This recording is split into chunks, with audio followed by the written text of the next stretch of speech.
Hi everyone, and thanks for being with me. I know that lately I've been pounding the pavement in relation to Gaza, and I'm doing that because it is distressing to see the way that Israel is now dealing with a population who are completely defenseless, and that, I keep saying over 60,000 people have been killed, primarily women and children.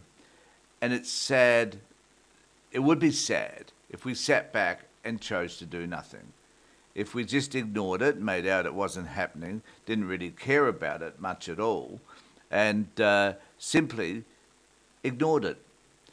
I also, the other day, raised an issue in relation to the number of people being disenfranchised, having to leave their country in Sudan. And some 14 million people have had to flee the conflict in Sudan, and many, many hundreds of thousands of people have been killed in that dispute.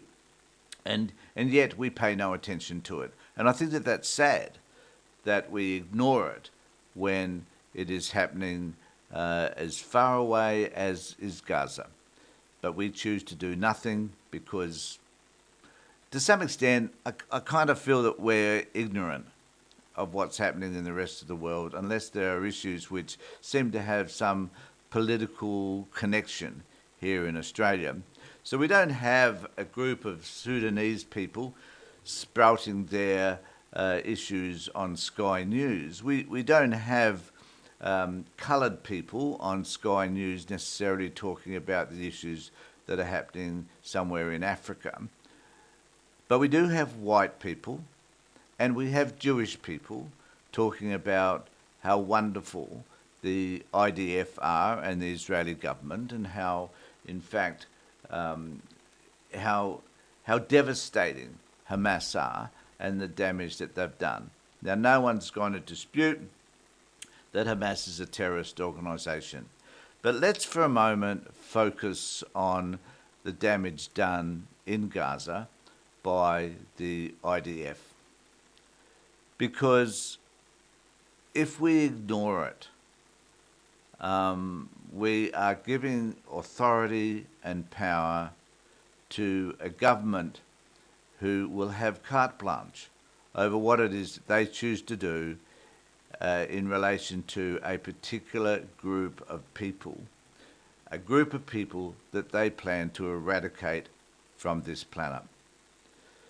But there are people like Sharri Markson who want to continue flog this idea that it's Hamas that's totally at fault, that the IDF and Israeli government are completely exempt from any wrongdoing.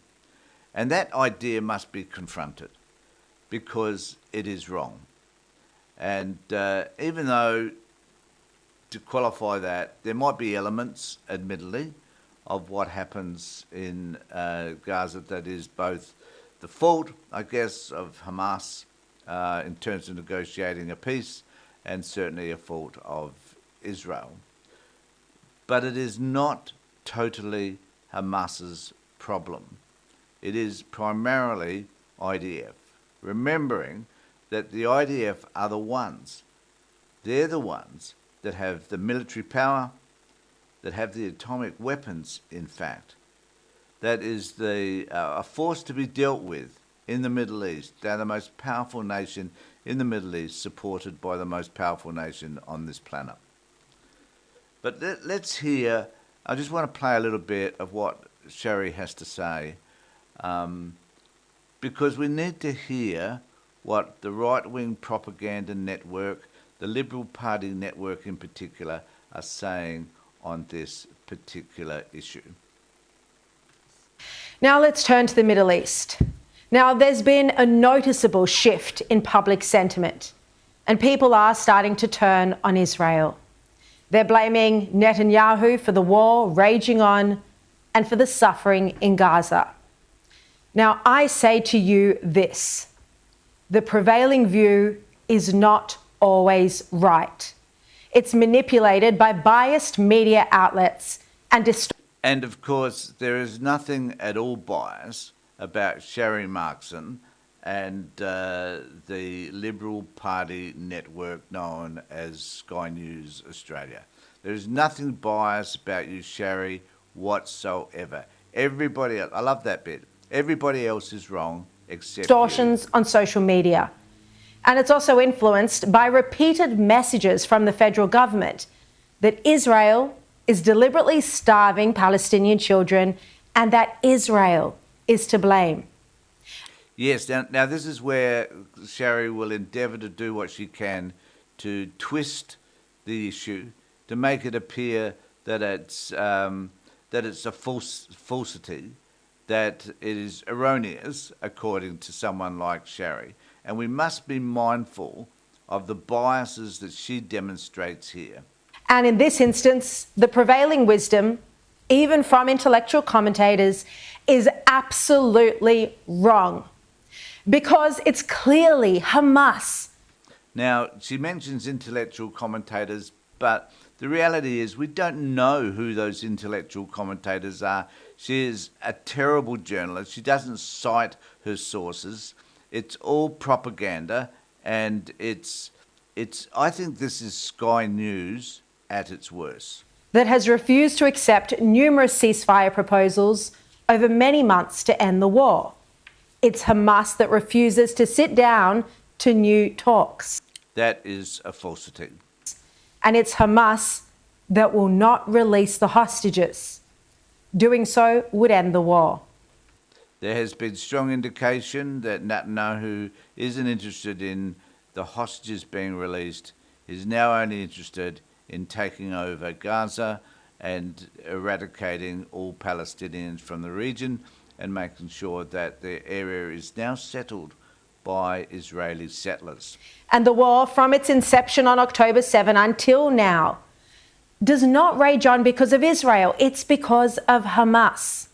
I think I'm going to stop her there because she's an embarrassment, but it is simply because Israel right at this particular moment could stop invading, could stop the killing, could stop the bombing, could stop the shooting of innocent people while they're seeking food. There's plenty Israel could do right now, but it is evident that what Israel has done has sort of coalesced the rest of the world against them. And it's people like Sharri Markson sit on the outer, I think, trying to convince all of us of what is blatantly obvious, and that is that Israel is not so interested in Hamas. They're interested in just eradicating the area, cleaning it out of Palestinian people and taking it over for themselves. And Donald Trump is interested in making sure that he builds the Riviera of the Middle East in Gaza. That is what this is all about. And that Sharri spreads this crap is a disgrace to Sky News. Not that they have any shame whatsoever, but nevertheless, a shame. It is shameful to see what people like Sharri Markson are spreading. So let me know what you think in the comment section below. Subscribe to my channel, ring the bell for further notifications. In the meantime, take care, look after yourselves, and more importantly, be safe.